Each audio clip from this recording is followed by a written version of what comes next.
So yes guys, big up yourselves every time. 2019 is going to be our year. Is our year. I'm going on to a part 2. Think and Grow Rich, jackanory style part 2. MYP, Motivate Your People. And this is following on from the 3 feet of gold. 3 feet of gold, and what else? And how to keep and choosing to be rich when things go when things don't go right, when things go wrong. So the state of mind must be belief, not mere hope or wish. Open-mindedness is essential for belief. Closed minds do not inspire faith, courage, and belief. Remember, no more effort is required to aim high in life, to demand abundance and prosperity, than is required to accept misery and poverty. Alright, so I'm now going to talk about a story about the guy that wrote the Think and Grow Rich book.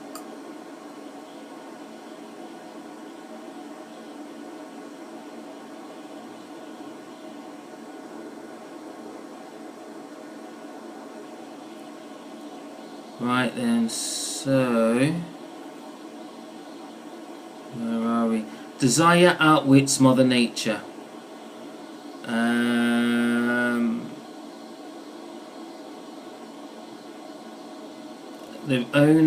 The person that wrote the book, he had a first son. He came into the world without any physical signs of ears, and the doctors, experts, admitted when pressed for an opinion whether the child might be deaf and mute for life. That's what they said. The author of the book, Napoleon Hill, challenged the doctor's opinion, and he said he had the right to do so, as he was the child's father. Napoleon Hill reached a decision and rendered an opinion, but I expressed the opinion silently in the secrecy of his own heart. So going what he's saying, I decided that my son would hear and speak. Nature could send me a child without ears, but nature could not induce me to accept the reality of the affliction. In my own mind, I knew my son would hear and speak. How? I was sure there must be a way, and I knew I would find it. I thought of the words of the immortal Emerson, the whole course of things goes to teach us faith, we need only to obey. There is guidance for each of us, and by lowly listening we shall hear the right word. So I'm going to do some summary for this, because when you get a chance to Think and Grow Rich, you're about to get all the details. So I'm doing a summary. Excuse me. As soon as the child was old enough to cooperate, I would fill his mind so completely with a burning desire to hear that nature would, by methods of her own, translate it into physical reality. Again, I would fill his mind so completely with a burning desire to hear, because he wasn't born with physical ears, that nature would, by methods of her own, translate it into physical reality. So, the case here, if you haven't read it, the author of the book has a son that's born without ears. Then, after a few years, something happened that gave me hope. So he had faith in the idea, then hope caught up after. It came from an unexpected source. We bought a Victrola, a music device. When the child heard the music for the first time, he went into ecstasies and promptly appropriated the machine. He soon showed a preference for certain records, among them It's a Long Way to Tipperary, if you can imagine. There you go. It's a Long Way to Tipperary. On one occasion, he played that piece over and over again for almost 2 hours, standing in front of the Victrola with his teeth clamped on the edge of the case. The significance of this self-formed habit of his did not become clear to us until years afterwards, because we never heard of the principle bone conduction. I'm skipping to the summary, to the next part. So what Napoleon Hill did, he continued his practice of wrapping the philosophy in bedtime stories, hoping that the time would come when he would find some plan by which his handicap could be made to serve some useful purpose. Now, I'm going to the story where, going to the part of the story where there's some oomph to it.